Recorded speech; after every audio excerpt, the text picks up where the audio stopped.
So I'll give us a foundation for hope. Matthew 16, 13 through 16. When Jesus came into the region of Caesarea Philippi, he asked his disciples, saying, "Who do men say that I, the Son of Man, am?" So they said, "Some say John the Baptist, some say Elijah, and others Jeremiah or one of the prophets." Everybody had an opinion of who Jesus was. But this is one of the most important questions that anybody will ever answer in their lifetime.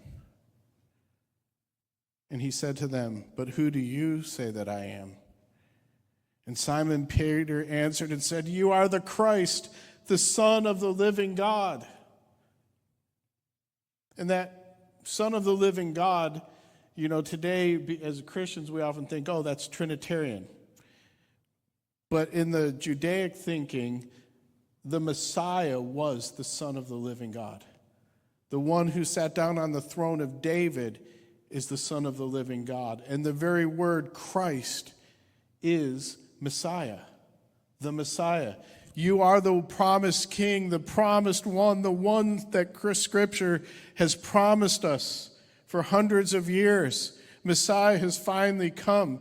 And then when you really realize that the promises back in Genesis 3:15 are referring to Messiah who will bring people back into the Garden of Eden, you realize he's been promised from the beginning.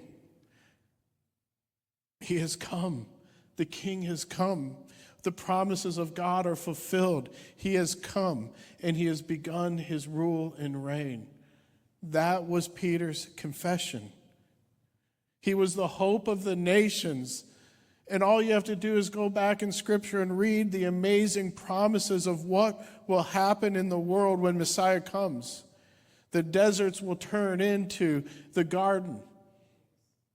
All the waste places will be restored. Nations will be healed. Darkness will be broken. People will be liberated and set free. The King has come. And he's here. And it's real. Continuing, Jesus answered and said to Peter, "Blessed are you, Simon Bar-Jonah, for flesh and blood has not revealed this to you."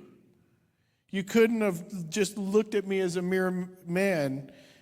You would have just said like the others, "Who is this? Is this not the carpenter's son? Are not his brothers here with us?" Flesh and blood has not revealed this to you, but my Father who is in heaven. And I say to you that you are Peter, and on this rock I will build my church. Jesus is so excited at this moment.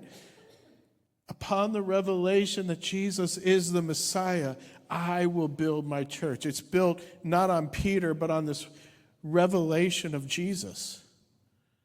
Do you see that?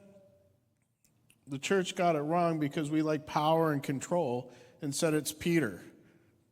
But it's not. It's upon a revelation that Jesus is the Messiah, upon this rock. It's the bedrock on which we stand. The King has come. The promises are fulfilled. Messiah has begun his reign upon this rock. What do you want to do, Jesus? I will build my church. I will build my church. The passion in the heart of God is to build the church.